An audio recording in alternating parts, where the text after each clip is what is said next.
Hello everyone. સો આજે આપણે નવું ચેપ્ટર ચાલુ કરશું, જે છે ચેપ્ટર નંબર 15, જૈવ વિવિધતા અને સંરક્ષણ, એટલે કે બાયોડાયવર્સિટી એન્ડ કન્ઝર્વેશન. ઓકે, સો હવે ચેપ્ટર ચાલુ કરતાં પહેલાં આપણે થોડા એક્ઝામ રિલેટેડ પોઈન્ટ્સ વિશે વાત કરી લઈએ આ ચેપ્ટર બાબતે. તો આ ચેપ્ટરમાંથી તમને 1 માર્ક એટલે કે MCQs, 3 માર્ક ક્વેશ્ચન અને 2 માર્ક ક્વેશ્ચન આવી રીતે કંઈક પ્રશ્નો છે એ પૂછાતા હોય છે. તો MCQ જનરલી 3 પૂછાતા હોય છે, એટલે કે 1 માર્કના 3 ક્વેશ્ચન, 3 MCQ, 2 માર્કનો 1 ક્વેશ્ચન અને 3 માર્કનો 1 ક્વેશ્ચન. તો આવી રીતે 1, 2 and 3 માર્ક્સના ક્વેશ્ચન્સ છે એ તમને આ ચેપ્ટરમાંથી પૂછાતા હોય છે. તો હવે આપણે આ ચેપ્ટર વિશે વાત કરીએ, પણ એ પહેલાં ચેપ્ટરની તમને થોડીક માહિતી આપી દઉં કે આ ચેપ્ટર મોસ્ટલી ઇન્ફોર્મેટિવ છે. કયા સેન્સમાં? તો કે આ ચેપ્ટરમાં તમને મોસ્ટલી MCQs રિલેટેડ ડેટા ઘણા બધા તમને મળશે આમાં. જેમ કે જૈવ વિવિધતા, ચેપ્ટરનું નામ જ છે, એટલે કે જૈવિક વિવિધતા કઈ રીતની છે આપણા ભારતમાં અને વિશ્વ લેવલે, આ બંને વિશેની આ ચેપ્ટરમાં વાત કરેલી છે. તો તમને અહીં ઘણી બધી જાતિઓની સંખ્યા, પછી તેના પ્રકાર, આવા કંઈક નંબર્સ છે ઘણા બધા આવશે આ ચેપ્ટરમાં, બરાબર? તો એના પર ખાસ ધ્યાન આપવું.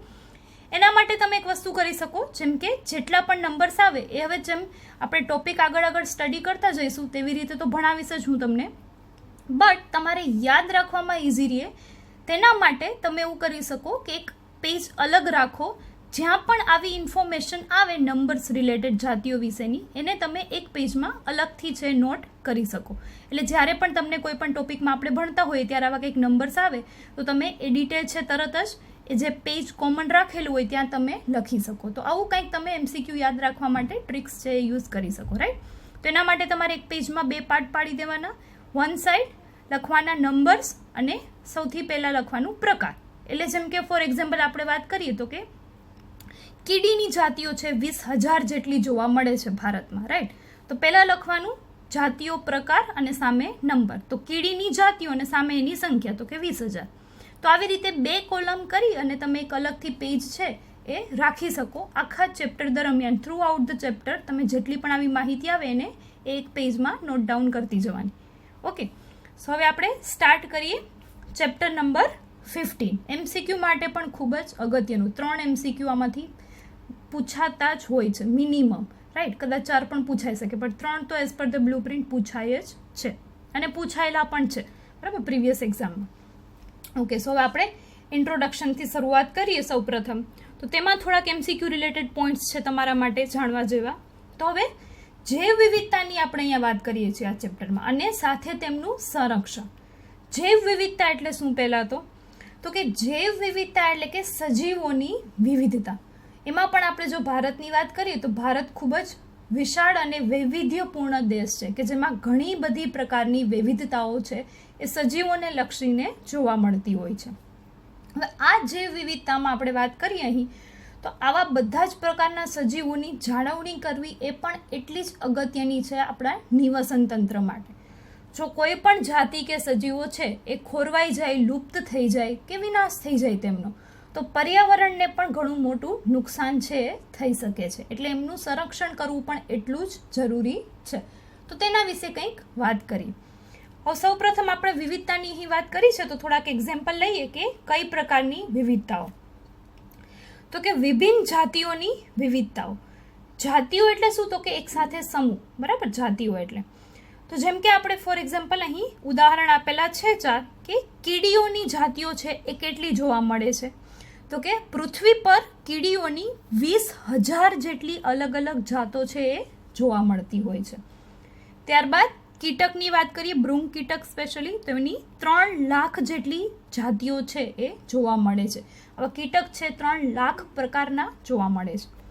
થર્ડ વસ્તુની આપણે વાત કરીએ તો કે માછલીની જાતિઓ, જે અરાઉન્ડ 28,000 જેટલી છે. અને ઓર્કિડ ફૂલની વાત કરીએ, ઓર્કિડ વનસ્પતિ કે જેમાં ઓર્કિડ ફ્લાવર આવે છે, તો તેની જાતિઓ 20,000 જેટલી છે. ઓકે, તો આવી રીતે આ 4 ઉદાહરણ છે જે MCQ માટે તમારે યાદ રાખવાના રહેશે કે જેના જાતિઓના નામ અને તેના પ્રકાર, કેટલા પ્રકારની જાતિઓ છે એ જોવા મળે છે. ઓકે, તો આ વાત થઈ ઇન્ટ્રોડક્શનની. તો આવી રીતે વિશ્વમાં પહેલાં પણ ઘણી બધી જાતિઓ હતી અને હાલના સમયમાં પણ ઘણી બધી જાતિઓ છે. અમુક છે લુપ્ત થઈ ગઈ, તો સામે અમુક નવી જાતિઓ છે અસ્તિત્વમાં આવેલી. હવે આના વિશે જાતિઓ કેવી રીતે અસ્તિત્વમાં આવે તો તેનો તમને થોડો જનીનિક વિદ્યા વિશેનો ખ્યાલ હશે કે ડીએનએમાં પરિવર્તન થવું, તો સમયાંતરે કોઈના કોઈ કારણોસર આવા જનીનિક પરિવર્તનો થતા હોય છે, જેને લીધે થઈને કંઈક નવું છે એ અસ્તિત્વમાં આવતું હોય છે. અને એવી જાતિઓ કે જે પર્યાવરણના ફેરફાર સામે ટકી ના શકી એ જાતિઓ છે એ લુપ્ત થઈ જતી હોય છે, કે જે અનુકૂલન સાધી ના શકી. તો આવી રીતે જાતિઓનો વિનાશ અને નવી જાતિઓનું સર્જન એ કન્ટિન્યુઅસ ચાલતું રહે છે. બરાબર. તો હવે આપણે પહેલો ટોપિક આ ચેપ્ટરનો મેઇન જેના વિશે વાત કરીએ તો કે જૈવ વિવિધતા, જેને બાયોડાયવર્સિટી પણ કહેવાય. હવે આ જૈવ વિવિધતા વિશે વાત કરીએ તો સૌ પ્રથમ આવી જૈવ વિવિધતા વિશેની કંઈક માહિતી છે એ સામાજિક જૈવ વૈજ્ઞાનિક હતા એડવર્ડ વિલ્સન. તેમણે સૌ પ્રથમ આવી સંગઠન સ્તરે એટલે કે મુખ્ય સ્તરે 3 પ્રકારની વિવિધતાઓની વાત કરેલી.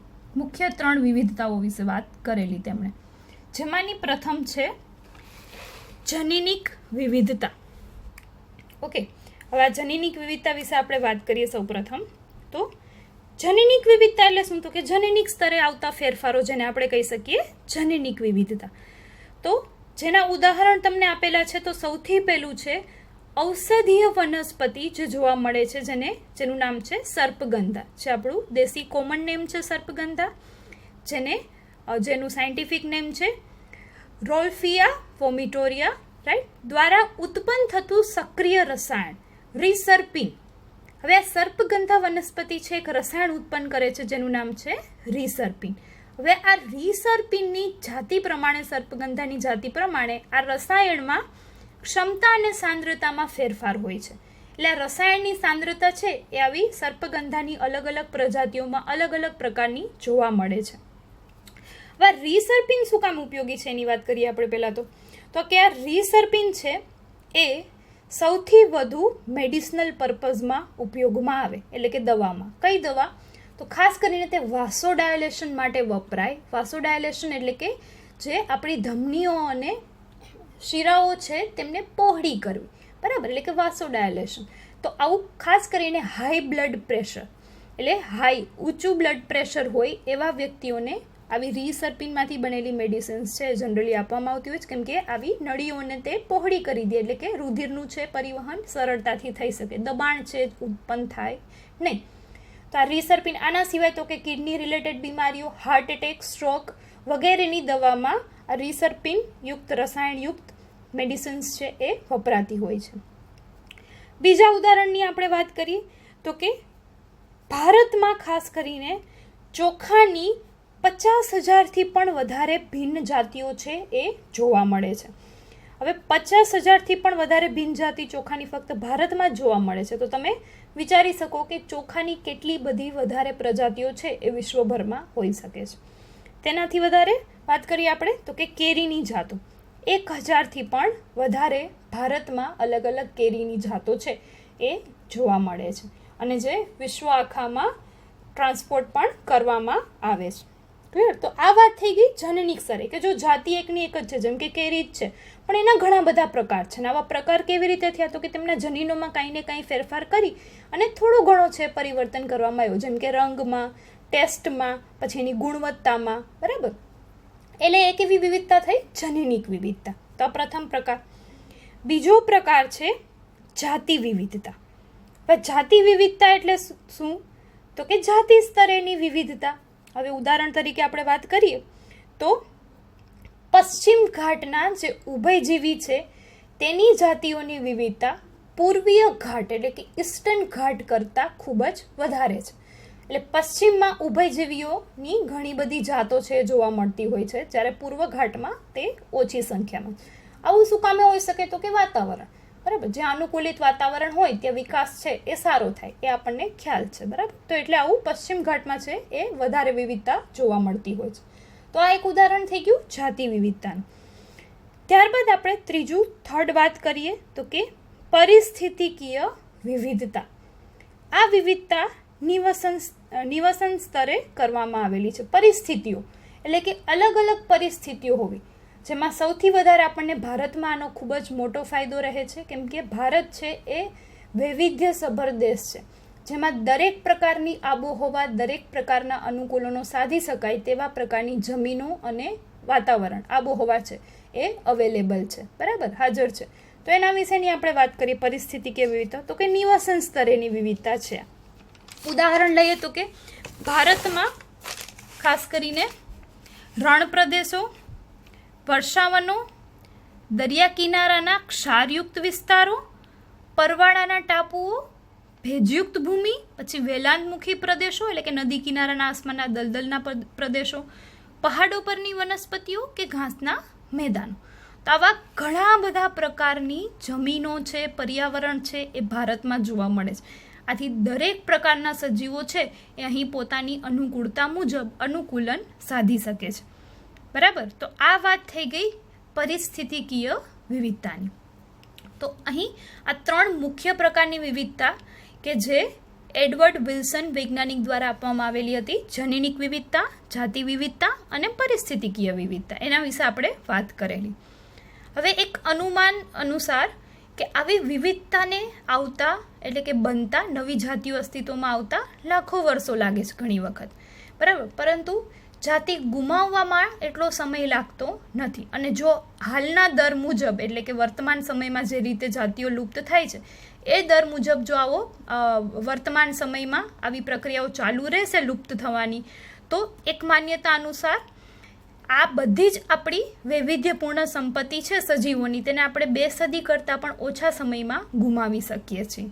તો આથી આપણે કહી શકીએ કે આવી જૈવ વિવિધતાની જાળવણી છે એ ખૂબ જ અગત્યની છે આપણા માટે. એમ કે જો આવી જાતિઓ અસ્તિત્વમાં નહીં રહે તો પર્યાવરણને ઘણું મોટું, નિવસન તંત્રને ઘણું મોટું નુકસાન થવાની સંભાવના છે, રાઈટ. આ થઈ ગયો પહેલો ટોપિક આપણા ચેપ્ટર નંબર 15નો.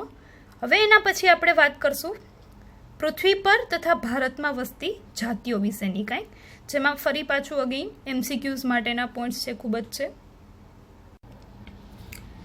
ઓકે, સો આપણે પૃથ્વી પર તથા ભારતમાં વસતી જાતિઓ વિશેની થોડી વાત કરીએ. હવે આ ટોપિક છે એ મોસ્ટલી MCQ બેઝ છે, જેમાં ઘણી બધી એવી લાઇન્સ અને પોઈન્ટ્સ આવશે જો તમારે MCQ માટે નંબર્સ છે યાદ રાખવાના રહેશે, રાઈટ. થિયરી માટે પણ અને એઝ વેલ એઝ નીટ અને ગુજસેટ માટે પણ ઇમ્પોર્ટન્ટ MCQs, રાઈટ. તો આપણે શરૂઆત કરીએ.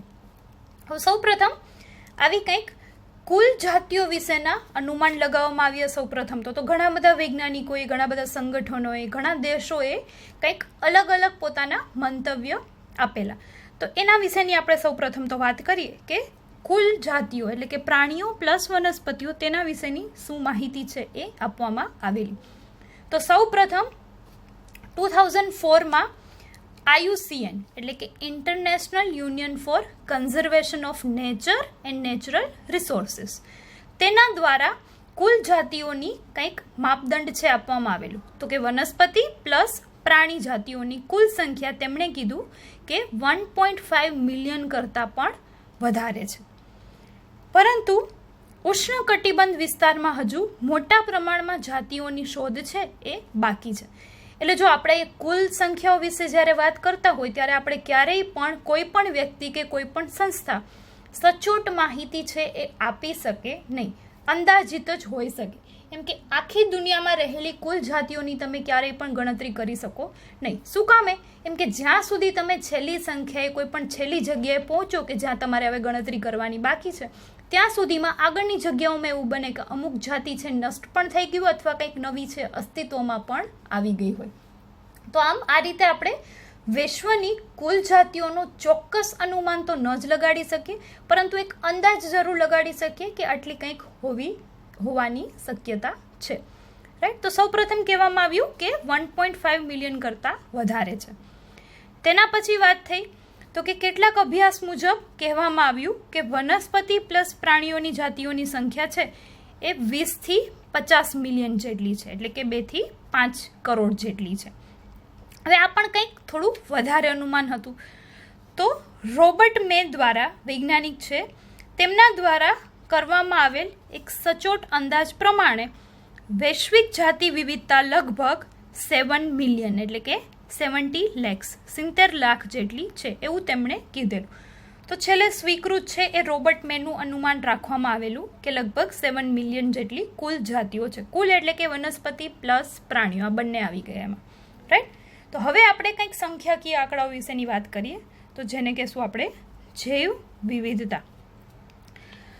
તો સૌપ્રથમ હવે આપણે વાત કરીએ કે વનસ્પતિઓ અને પ્રાણીઓ બંને સાથે તો આપણે કીધું કે 7 મિલિયન જેટલા અંદાજિત છે એટલે કે 70 લાખ જેટલા છે.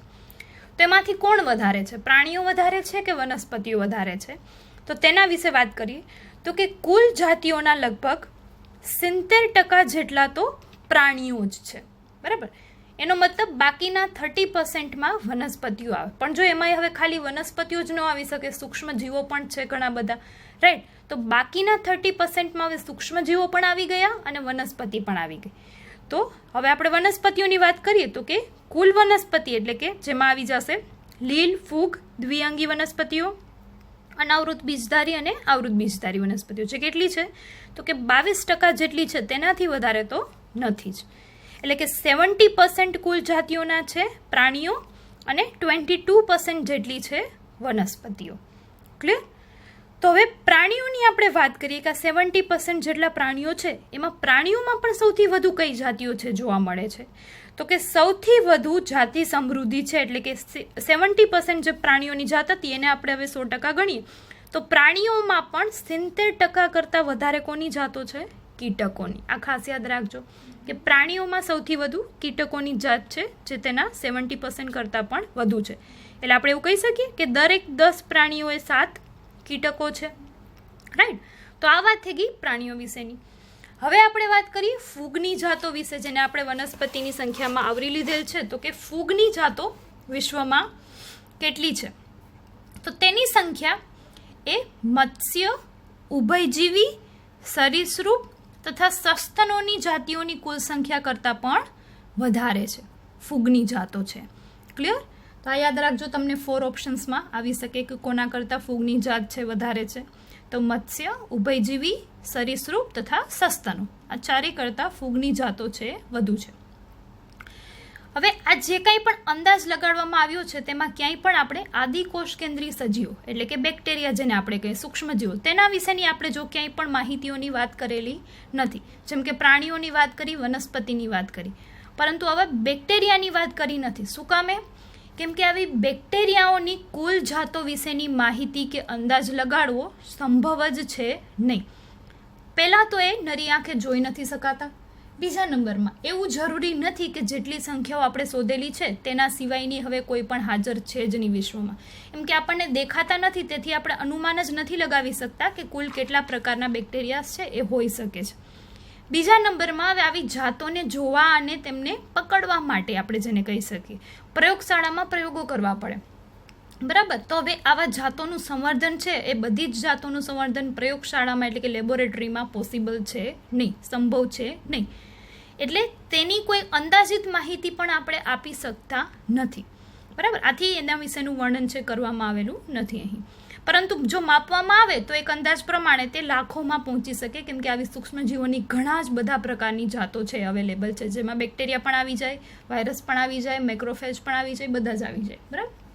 તો તેના વિશે આપણે અહીં વાત કરેલી નથી. હવે આપણે વાત કરીએ જમીન વિસ્તારની. તો કે કુલ વિશ્વના જમીન વિસ્તારના માત્ર 2.4% જ જમીન વિસ્તાર છે ભારત ધરાવે છે. એટલે આખું વિશ્વ, આખી પૃથ્વીની વાત કરીએ તો જમીન કેટલી? ફક્ત 2.4% જેટલી જ ભારત પાસે છે. એટલો જ ભારતનું ક્ષેત્રફળ છે. પરંતુ જો ભારતની અંદર આપણે જૈવ વિવિધતાની વાત કરીએ, જાતિ વિવિધતાની વાત કરીએ તો તે 8.1% છે વિશ્વના. એટલે વિશ્વને 100% આપણે જૈવ વિવિધતા ગણીએ તો તેમાંની 8.1% ખાલી ભારતમાં જ છે. આથી ભારત છે વિશ્વના 12 મોટી જૈવ વિવિધતા ધરાવતા દેશો પૈકીનો એક દેશ છે. હવે આમાં વાત કરીએ આપણે તો કે કેટલી જાતો છે એ હોઈ શકે વનસ્પતિઓ અને પ્રાણીઓની. તો નોંધણી અનુસાર એટલે કે જેટલી શોધ થયેલી છે તેના અનુસાર કંઈક આંકડાઓ આપેલ છે. તો કે ભારતમાં લગભગ 45,000 જેટલી વનસ્પતિ જાતિઓ તથા તેના કરતાં 2 ગણાથી પણ વધારે એટલે કે 90,000થી વધારે પ્રાણીઓની જાતિઓની નોંધણી કરાઈ છે. હવે જો કે વાસ્તવિકતા નથી આ, કેમ કે હજી ઘણી બધી શોધ છે કરવાની બાકી છે, પરંતુ આવો કંઈક આંકડો હાલમાં આપણી પાસે છે. હવે સાયન્ટિસ્ટ રોબર્ટ મેના અંદાજ મુજબ હજી સુધી માત્ર કુલ જાતિઓના વૈશ્વિક સ્તરે 22% જેટલી જાતિઓની શોધ થઈ છે. એ પછી વનસ્પતિ હોય કે પ્રાણી હોય. તો એનો મતલબ એમ કે બાકીના તો આપણને જાતિઓ વિશેનો હજી કોઈ અંદાજ જ નથી, આપણને ખ્યાલ જ નથી કે આવું અસ્તિત્વ ધરાવે પણ છે. એમ કે એવા દુર્ગમ વિસ્તારોમાં રહેતી જાતિઓ હોય જેના વિશે કે જેના સુધી આપણે હજી સુધી પહોંચી જ નથી શક્યા, રાઈટ. તો આમ ભારતમાં એક અંદાજ મુજબ, ભારતની વાત છે યાદ રાખજો આ પણ, 1 લાખથી વધારે વનસ્પતિની જાતિઓ તથા 3 લાખથી વધારે પ્રાણીઓની જાતિઓની શોધ કરવાની હજી બાકી છે. એટલે કે તેના વિશેનું કોઈ પણ આપણી પાસે ડિટેલ્સ છે નહીં, વર્ણન કરવાનું હજી સંપૂર્ણપણે બાકી છે. તેવા હજી 1 લાખથી પણ વધારે વનસ્પતિઓ છે વિવિધ પ્રકારના, અને 3 લાખથી પણ વધારે પ્રાણીઓ છે ફક્ત ભારતમાં જ, કે જેની શોધ હજી સુધી આપણે કરી નથી શક્યા, રાઈટ. તો કંઈક તમને આ જાતિ વિવિધતાઓને પાઈ ચાર્ટમાં દર્શાવેલ છે. તો સૌ પ્રથમ ચાર્ટની આપણે વાત કરી તો સૌથી પહેલાં તમને બતાવેલ છે અપૃષ્ઠવંશીઓ વિશેની માહિતી. હવે તેમાં તમે ગ્રીન કલર જોઈ શકો છો કે જેમાં માહિતી આપેલી છે કીટકો વિશેની. તો કે આ કીટકો છે એ મોટા ભાગે ઘેરાયેલા છે. અપૃષ્ઠવંશી પ્રાણીઓમાં કીટકોની સંખ્યા છે એ વધારે છે. તો આપણે વાત કરી કે કુલ પ્રાણીઓના 70% જેટલા તો કીટકો જ છે, રાઈટ. પછી થોડા પાર્ટમાં છે મૃદુકાય, સેમ સ્તર કવચી અને થોડા પ્રમાણમાં અન્ય પ્રાણીઓ બીજા બધા. ક્લિયર. તો આવી રીતે આ અપૃષ્ઠવંશીઓ વિશેની વાત કરીએ આપણે અહીં. તેવી જ રીતે પૃષ્ઠવંશીઓ વિશેની વાત કરીએ તો કે તેમાં પણ સૌથી વધુ પ્રમાણમાં એટલે હાફ, ઓલમોસ્ટ 50% જેટલા છે માછલીઓ. ત્યારબાદ આવશે ઉભયજીવીઓ અને સસ્તનો સમપ્રમાણમાં, તેમજ પક્ષીઓ અને સરીસૃપો છે એ સમપ્રમાણમાં, બાકીના 50%. તો કે પૃષ્ઠવંશી પ્રાણીઓના 50% જેટલી તો માછલીઓ જ છે અને બાકીના 50%માં ચારે પ્રકાર છે આવી જાય: સસ્તનો, પક્ષીઓ, સરીસૃપો તથા ઉભયજીવીઓ. ક્લિયર. તો આવી રીતે કંઈક તમને MCQમાં પણ ચાર્ટ છે, ત્યાં અહીં માહિતીની જગ્યાએ ક્વેશ્ચન માર્ક મૂકી શકે, તમારે વર્ણવવાનું રહેશે. ત્યારબાદ આગળનો પોઈન્ટ જે આપણે વાત કરી, 1 લાખથી વધારે વનસ્પતિઓ અને 3 લાખથી વધારે પ્રાણીઓની શોધ હજુ બાકી છે. ત્રીજા ચાર્ટની વાત કરીએ આપણે તો એ છે કુલ વનસ્પતિઓ વિશેની, કે કુલ વનસ્પતિઓના કેટલા પ્રમાણમાં કઈ વનસ્પતિ છે. તો આપણે આવો એક MCQ માટેનો પોઈન્ટ જોઈ લીધો કે ફૂગ છે વનસ્પતિઓમાં સૌથી વધારે જોવા મળે છે, કેમ કે આપણે એને ફૂગને વનસ્પતિના વર્ગીકરણમાં આવરેલી છે અત્યારે માહિતી માટે, એટલા માટે. તો સૌથી વધારે મોટો પાર્ટ એટલે કે ગ્રીન કલરનો ભાગ તમે જોઈ શકો છો જે છે ફૂગ દર્શાવે છે. ત્યારબાદ ફૂગ પછી બીજા નંબરમાં આવશે આવૃત બીજધારી વનસ્પતિઓ. ત્યાર પછી લીલ, લીલ બાદ ત્રિઅંગી અને સહવનસ્પતિઓ તેમજ મોસ કે જે ત્રિઅંગી છે, અને લાઇકેન્સ. બરાબર. તો આવી રીતે ફૂગ અને લીલનું મિશ્રણ. તો આવી રીતે કંઈક બધી જ વનસ્પતિઓ છે એ કુલ વનસ્પતિઓમાં જોવા મળે, જેમાં યાદ રાખવાનું છે તમારે કે સૌથી વધુ છે એ ફૂગની માત્રા જોવા મળે છે. ત્યારબાદ આવશે બીજા નંબરે આવૃત બીજધારી વનસ્પતિઓ. તો આમ આવી રીતે જાતિ વિવિધતાઓ છે એ જોવા મળે છે. તો અહીં તમારે યાદ રાખવાના રહેશે પોઈન્ટ્સ. સૌપ્રથમ તો કુલ વૈશ્વિક સ્તરે કુલ જાતિઓની સંખ્યા છે, સૌથી પ્રથમ તેનું વર્ણન કરવામાં આવેલું હતું, તેના વિશેની વાત છે. ત્યારબાદ વાત કરીએ આપણે કે બીજા નંબરમાં હવે ક્ષેત્રફળની વાત કરીએ તો ભારતની જમીનનો વિસ્તાર અને તેમાં જાતિ વિવિધતા એટલે કે 8.1% આપણે વાત કરેલી હતી, રાઈટ. ત્યારબાદ આપણે વાત કરી સંખ્યાઓ વિશે જાતિઓની, તો કે કેટલા પ્રમાણમાં કઈ જાતિઓ છે એ જોવા મળે છે. તો તેના વિશે આપણે વાત કરી કે કુલ પ્રાણીઓ છે સૌથી વધુ છે કુલ જાતિઓમાં 70% જેટલા, પ્રાણીઓમાં પણ 70% જેટલા કીટકો છે જોવા મળે છે. ત્યારબાદ આપણે વાત કરી ફૂગની જાતો વિશે, તો કે ફૂગની સંખ્યા છે મત્સ્ય, ઉભયજીવી, સરીસૃપ, સસ્તનો વગેરે કરતાં પણ વધુ છે.